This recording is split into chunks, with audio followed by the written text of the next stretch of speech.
En primer lugar, mi profundo agradecimiento al señor rector y también a mi amigo, el vicerrector Raúl, y en realidad al conjunto de los rectores de esta extensa y extraordinaria Universidad de Guadalajara, con la que me siento identificado desde hace muchos años.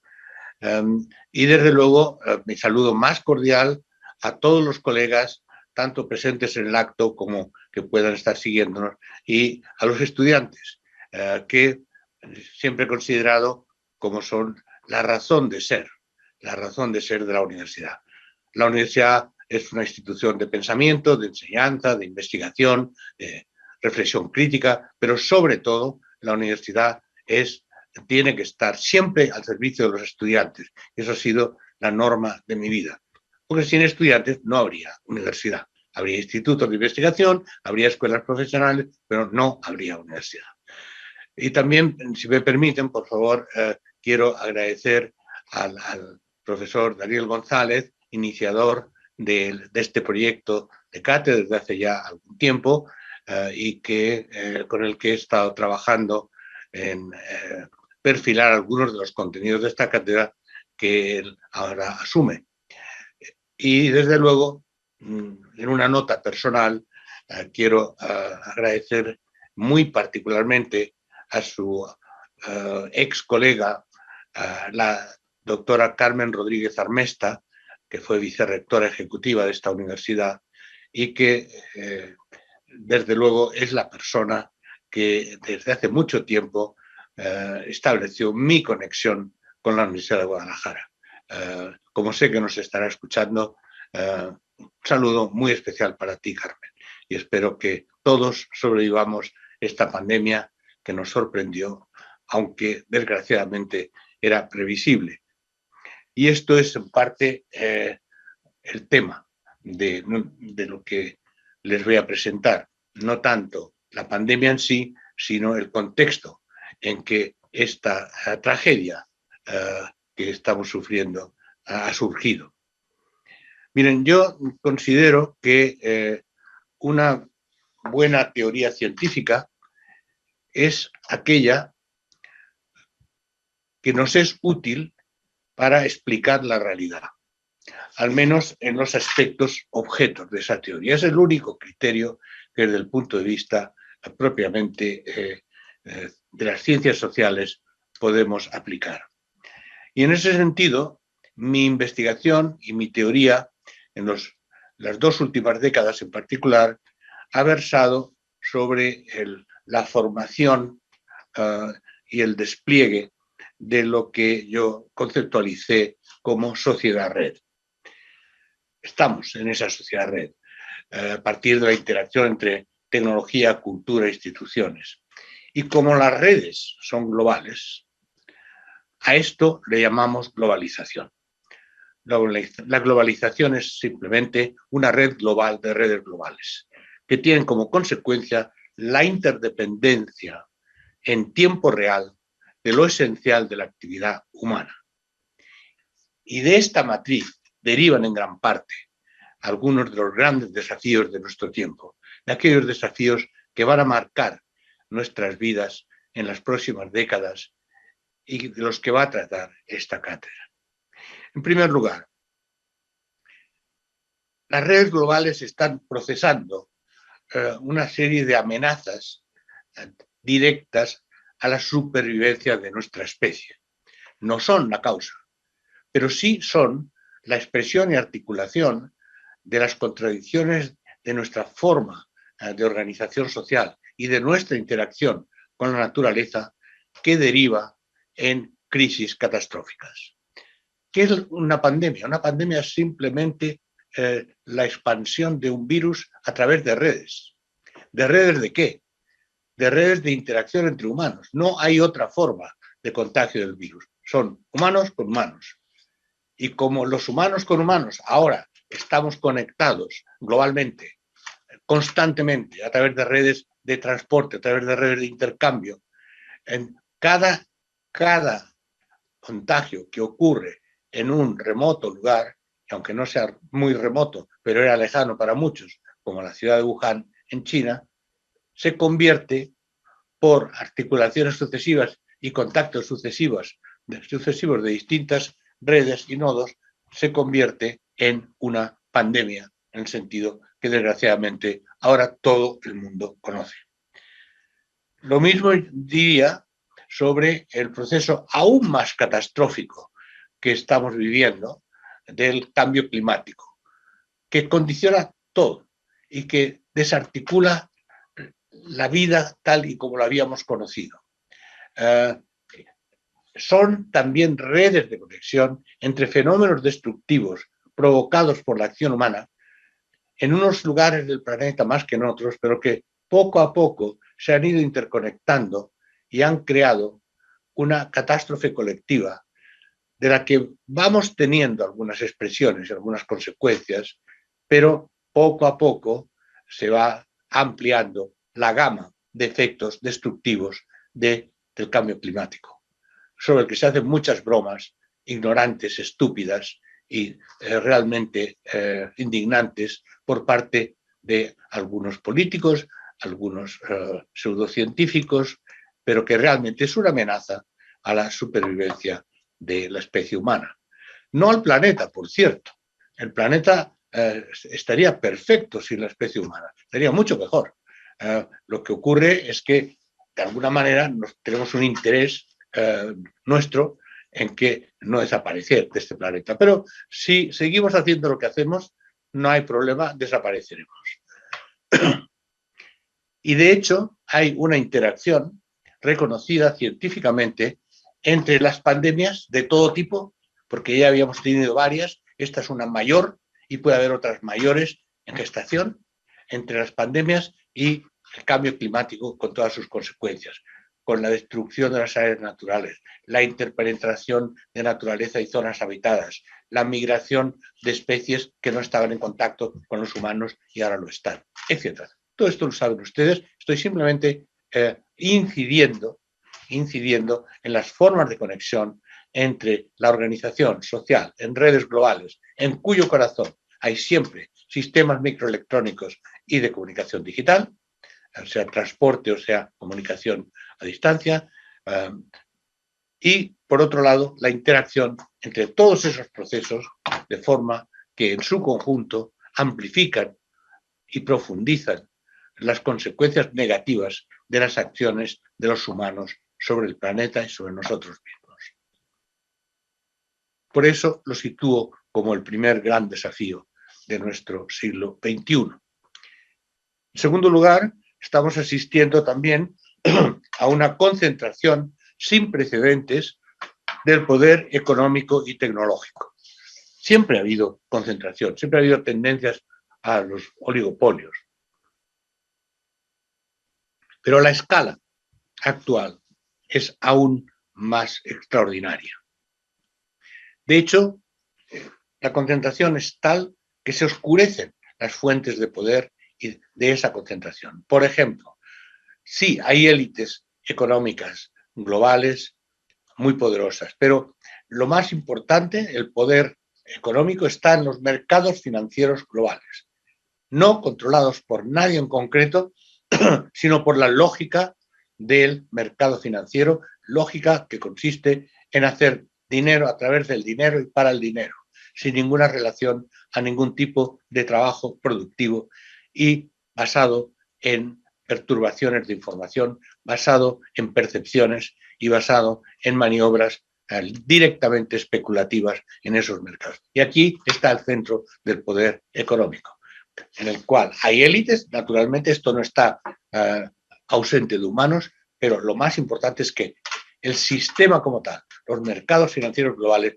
condicionan todas las economías del planeta en interacción de red, porque ¿qué son los mercados financieros? Son redes financieras globales, locales, que se articulan en todo el planeta. De la misma forma, en este nuevo contexto globalizado, las grandes corporaciones multinacionales son las que concentran riqueza y las que no distribuyen o redistribuyen riqueza. Son aquellas que por un lado, concentran la mayor riqueza y por otro lado, pagan menos impuestos. Algunas pagan cero. Las grandes corporaciones como Google, como Microsoft, pero muchas otras, a través de paraísos fiscales, a través de ingeniería financiera, a través de una serie de maniobras cubiertas por gobiernos o sectores de la política, resulta que no pagan impuestos. Ustedes, nosotros, cada uno de nosotros tiene que pagar impuestos, lo hacemos y contribuimos con nuestro trabajo, a lo que ganemos poco o mucho, contribuimos. Pero las que tienen más dinero y más responsabilidad y más capacidad de influir sobre los demás y de emplearnos a los demás son los que menos contribuyen al bien colectivo en términos económicos. Más aún, las grandes empresas tecnológicas son las que concentran y controlan a través de redes sucesivas la capacidad de digitalización y comunicación del conjunto de la sociedad. Y lo gestionan por algoritmos ocultos que no son conocidos o controlados. La política de los algoritmos, la economía política de los algoritmos es uno de los grandes temas que tenemos que ir descifrando, porque frecuentemente esos algoritmos están sesgados y condicionados en términos culturales, en términos raciales y en términos de género, como una serie de investigadores científicos ya han establecido. De ahí se deriva en gran parte el tercer gran desafío de nuestro tiempo, un incremento exponencial de la desigualdad social, sobre todo después de cada crisis. Las crisis son asimétricas, las consecuencias de las crisis no las pagan igual todas las personas. Es obvio, simplemente quiero apuntarlo. Todo el mundo sabe que algo tan común para todos como es una pandemia, la pandemia del COVID-19, pues bien, en todos los países los pobres han sufrido muchísimo más que las personas de clase alta y media alta, y además han tenido muchos menos recursos para prevenir, para luego vacunarse, para luego curarse. Todos sufrimos juntos, pero unos sufren más que otros. Y esto es uno de los efectos de lo que es una desigualdad social estadísticamente mayor que nunca ha existido. Y no solo en términos de pobreza y de desigualdad, sino de exclusión social, de dejar de tener ningún valor para el sistema, ni como productor ni como consumidor. He señalado en mis trabajos cómo ha habido una transición de la explotación a la irrelevancia. Es decir, trabajadores que son explotados, obviamente es injusto. Obviamente hay que restablecer formas de control y de igualdad social, pero al mismo tiempo tienen un papel, tienen un significado, tienen algún interés para el conjunto del sistema.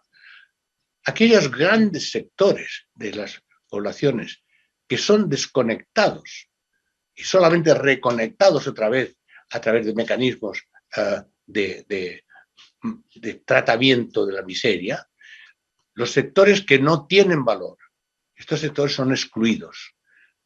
Exclusión social es un término establecido en las organizaciones internacionales, con las que yo he trabajado desde hace muchos años en mis obras, y que simplemente quiere decir que pierdes todo valor y, por tanto, el sistema, si hay algo que podemos llamar el sistema, estaría mucho mejor porque no tiene nada que retener de estas personas o de estos territorios, porque también hay amplios territorios excluidos.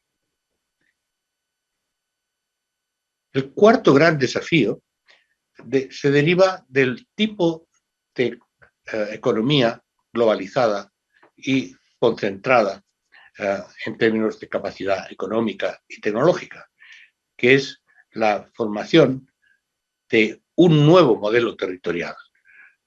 La concentración gradual en todos los países de la población y de las actividades en grandes megalópolis. la formación de enormes regiones metropolitanas, de las que México es un ejemplo evidente. Junto al despoblamiento de zonas del país, la concentración en algunas grandes regiones metropolitanas, en particular la Ciudad de México, Guadalajara, Monterrey, etc. Este modelo de concentración megapolitana es excluyente. Dentro de este modelo se concentra la mayor riqueza, la mayor capacidad productiva, la mayor capacidad de decisión y de definición cultural, al mismo tiempo también los estratos más pobres, no los más excluidos, porque los más excluidos suelen quedar fuera de esos territorios, pero los más pobres, los más explotados, aquellos que tienen menos derechos. Más aún, estas enormes concentraciones territoriales se desarrollan y están gestionadas en beneficio, sobre todo, de la especulación inmobiliaria y de las grandes empresas constructoras, que son cada vez más las principales corruptoras de los gobiernos, como el caso de Brecht y de otros muchos empresas en América Latina ha demostrado, haciendo caer sistemas políticos enteros, gobiernos enteros, porque la acumulación de capital, paralela a la que se produce en términos tecnológicos y en términos financieros, la acumulación de capital se ha producido en muchos países en torno a esas empresas especulativas y destructoras del medio ambiente y corruptoras del sistema político. En este contexto, la ciudad se funde poco a poco, lo que era la ciudad, en las regiones metropolitanas indiferenciadas en las que se producen dos procesos simultáneos de atomización y fragmentación del espacio y al mismo tiempo concentración territorial en estas grandes urbes. De ahí resulta el quinto gran desafío de nuestro tiempo, un creciente proceso de individualización, de desprotección de gran parte de la población, sin servicios sociales adecuados a las condiciones en las que viven y a las condiciones urbanas que se han generado en estos tiempos. Cada uno para sí mismo, sí misma, cada uno luchando por la supervivencia. Y de ahí surge la matriz de donde aparece la violencia generalizada como forma de relación. Y violencia que tiene cada vez más una componente de género, una componente de violencia contra las mujeres. El machismo mata. Y más concretamente, los cobardes machistas están asesinando cada vez más a más mujeres, a más gays, a más niños y a más personas que no se pliegan a sus ancestrales instintos de dominación salvaje. Esto está inscrito en la matriz de la desegregación y atomización de lo que está ocurriendo en estas grandes regiones metropolitanas, sobre todo de América Latina, como Fernando Calderón y yo documentamos en mi libro más reciente sobre la Nueva América Latina, precisamente editado en México, al que ustedes pueden tener acceso. Junto a esta evolución estructural y social, también ha habido una transformación fundamental de la comunicación. Y la comunicación es la actividad esencial de los humanos. De hecho, de todas las especies, pero para centrarnos en la propia especie humana, la comunicación es lo que nos hace existir. Mi línea analítica, sustituyendo la famosa de Descartes, es comunico, luego existo. Existimos a través de la comunicación. Y en estos momentos la comunicación está ampliamente dominada por las redes sociales. Los medios de comunicación de masas también, pero incluso ellos mismos están articulados a lo que yo llamo la autocomunicación de masas, que está formada en torno a las redes sociales que llevo estudiando desde su principio. Les recuerdo que solamente hace 20 años no existían las redes sociales. Impresionante, ¿verdad? Bueno, las redes sociales masivas, como la primera fue Friendster en San Francisco en el 2002, todavía no hemos llegado a los 20 años de redes sociales y parece que sea y haya sido el centro de todo. Pues bien, en estas redes sociales hay contradicciones muy profundas, porque por un lado son, en principio, redes que facilitan la libre comunicación local y global, escogida como nosotros somos los emisores, nosotros somos los receptores, en cualquier momento podemos conectarnos al hipertexto de información y de comunicación que existe, en que está todo, y por consiguiente han, en cierto modo, desbordado el control histórico de la comunicación ejercido por los gobiernos y las grandes corporaciones. Por tanto, muchos, incluido yo mismo, en el principio de mi investigación, a finales, en los momentos de transición del siglo, alrededor del año 2000, consideramos que eran redes sociales que permitían una ampliación del espacio de libre comunicación y, por tanto, de libertad humana. De ahí los movimientos sociales en red, que han sido fundamentales y que hoy día no hay movimientos sociales que no estén fundados precisamente en la capacidad de debatir y de comunicar y de organizar a través de las redes sociales. Pero al mismo tiempo, esta generalización difusa de la comunicación a través de las redes sociales tiene dos grandes contradicciones y un problema estructural. Primera gran contradicción. En la medida en que estamos todos o casi todos en las redes sociales, nos convertimos en datos que pueden ser procesados, acumulados y comercializados por las grandes empresas de comunicación digital. En Silicon Valley tenemos un dicho de que si no pagas es que estás pagando con tus datos. Se ha formado lo que yo he denominado en algunos de mis trabajos como el capitalismo de los datos, en que la acumulación de datos es acumulación de información con múltiples objetivos, con múltiples utilidades y que es la fuente fundamental del beneficio de las grandes tecnológicas. Por ejemplo, el 91% de los ingresos de Google provienen de la acumulación y procesamiento de los datos. ¿De los datos de quién? De nuestros datos, porque somos los usuarios. Al mismo tiempo, necesitamos Google, obviamente, pero hay una situación de oligopolio tendiente hacia el monopolio, a medida en que Google ha ido absorbiendo otras empresas, y esto es lo que lleva a la capacidad de poder acumular, procesar sin control por nuestra parte, dichos datos.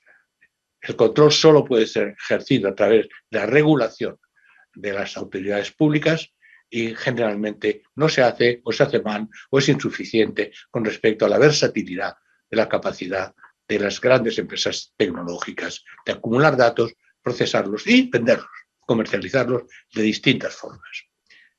Por otro lado, al mismo tiempo que el espacio teóricamente de libertad de las redes sociales se convierte en espacio de acumulación del capitalismo, de un nuevo capitalismo, al mismo tiempo lo que parecía escapar al control de los gobiernos en términos de comunicación, de hecho, se convierte en el sistema de mayor vigilancia de gran hermano que ha existido en la historia.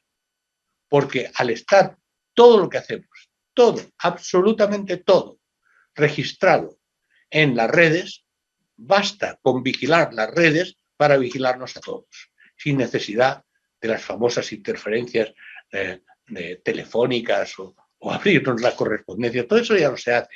Las grandes agencias de seguridad controlan todas nuestras vidas. Algunas veces legalmente, otras ilegalmente, generalmente ilegalmente. Porque como hay protección judicial, para ir más deprisa y no tener tantos problemas, se hace así en todo el mundo. Y además se intercambian las informaciones, lo que he llamado la constitución.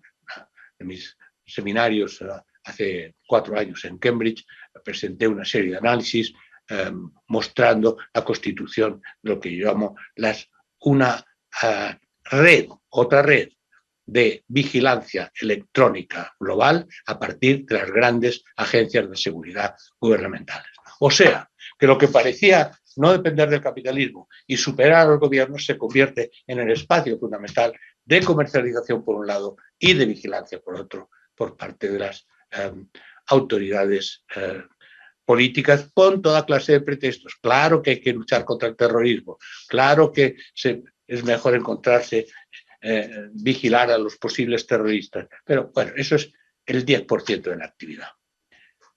Pero hay algo más, lo que yo decía, algo más estructural. Las redes sociales son redes de libertad, de libre comunicación. Maravilloso, ¿verdad? Sí y no. Porque de comunicación ¿entre quién? Entre humanos. ¿Y qué somos los humanos? Pues a veces ángeles y a veces demonios. Y a veces en la misma persona, los dos. Con lo cual, las redes se han convertido al mismo tiempo en una plataforma de difusión, expansión e influencia de los valores más abyectos de la sociedad. Del sexismo, del racismo, del nazismo, del ataque a los derechos humanos y a la dignidad de las personas. Y cada vez más también la nueva forma peligrosísima de asalto a la razón. Lo que se llama fake news no son solo desinformación, es romper cualquier criterio de objetividad, de periodismo profesional, de valores científicos, todo lo que hace que podamos comunicarnos como seres que podemos confiar en lo que vamos construyendo colectivamente.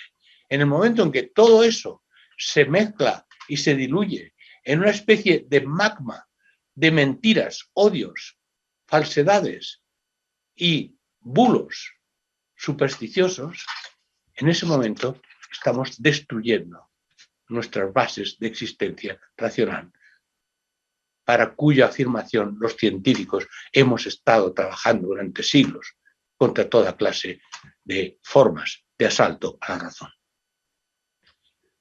Pero todos estos desafíos se producen, y este es el séptimo gran desafío, en la peor de las situaciones, en la peor de las crisis. ¿Cuál?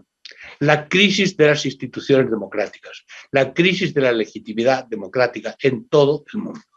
¿Por qué? Porque si no tenemos instituciones confiables en las que los ciudadanos puedan depositar realmente su confianza, sus esperanzas, su petición de protección y su participación en las decisiones para el bien común de la colectividad, si no tenemos instituciones, volvemos a la violencia individual como forma de relación. Y de ahí sale también los poderes fácticos, la economía criminal, la violencia como forma predominante de relación entre las personas. La crisis de legitimidad democrática, reflejada en las encuestas de opinión y luego en los comportamientos políticos estudiados y de los que fue objeto uno de mis últimos libros, llamado Ruptura, la crisis de la democracia liberal, documentado empíricamente, muestra como simplemente la gran mayoría de ciudadanos del mundo, como más de 2/3 partes, no creen en sus instituciones, no creen en los políticos, no creen en los partidos políticos, no creen en los parlamentos.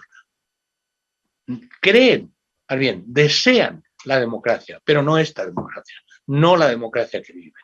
Y por consiguiente, están huérfanos. Y en esa orfandad se puede introducir cualquier tipo de demagogia, cualquier tipo de liderazgos destructivos de lo que queda de democracia, ligados, de hecho, a lo que de alguna forma estamos viendo en el mundo, desde un Bolsonaro a un Trump, y todo lo que hay entre medio.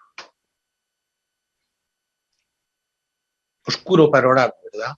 Pero si es el nuestro, tenemos que mirarlo de frente, tenemos que mirarlo con lucidez y no contarnos historias y no repetir que todo va a acabar bien. sí o no. No hay ninguna ley humana, no hay ninguna ley histórica que digan que las cosas acaban bien, ni tampoco que la historia vaya hacia adelante, que haya una marcha y un sentido de la historia. Puede ir hacia atrás, puede ir hacia la destrucción, como lo hemos visto varias veces en nuestra experiencia en el siglo XX. Pero sí, hay brotes de esperanza. Todavía hay brotes de esperanza, que son los que tenemos que buscar y ayudar. Las sociedades siempre reaccionan. Los jóvenes reaccionan, tienden a reinventarse y a reinventarnos. Y así surgen nuevos movimientos sociales que estamos viendo en todo el mundo, ya desde hace más de una década. Así surgen el auge de la defensa de los derechos humanos, el movimiento feminista, el movimiento LGTBI, el ecologismo radical, el despertar de los pueblos originarios, todo lo cual puede, solo puede, en algunos casos lo está haciendo, transformar las instituciones y relegitimar la democracia. Por ejemplo, simplemente porque está ocurriendo ahora el ejemplo actual de Chile, que país muy cercano para mí y en el que en octubre, noviembre de 2019 yo estaba en Santiago y Valparaíso observando, viviendo, compartiendo esos brotes espontáneos, populares, con márgenes de violencia y de narcos y de pandillas, pero que no era lo esencial. Lo esencial era una reclamación de que la democracia es posible, pero otra democracia que hay que refundarla, que hay que constituirla. Y de ahí las elecciones a la Asamblea Constituyente que han tenido lugar hace 2 semanas en Chile han mostrado un panorama político totalmente distinto. ¿Es realmente así? ¿Va Chile a tener un nuevo alborar hacia otro tipo de democracia? Todo eso es incierto e indefinido y con un enorme punto de interrogación como todo lo que estamos viviendo. Pero muestra que hay vías, que es posible, que no necesariamente nos sumergimos en la negrura. Hay luz. Tenemos que partir de esa luz. Y entonces, ¿qué? ¿Y qué hacer? Pues miren, queridos colegas, ¿qué? No sé. Francamente, no sé. Todas las cosas porque nunca hice futurología. Excepto que hay que reinventarse, eso sí, porque todos los modelos conocidos están agotados. ¿Y qué hacer? Eso sí lo sé. En una situación de incertidumbre, en una situación en que hemos perdido el rumbo, sí sé, al menos para nosotros, para los universitarios, para los científicos, para los académicos, sí sé lo que tenemos que hacer. Tenemos que investigar, tenemos que pensar, tenemos que debatir en libertad, sin ideología, pero con compromiso social, para ir encontrando reflexivamente las nuevas sendas del cambio social. Y de ahí esta cátedra. Gracias por su atención.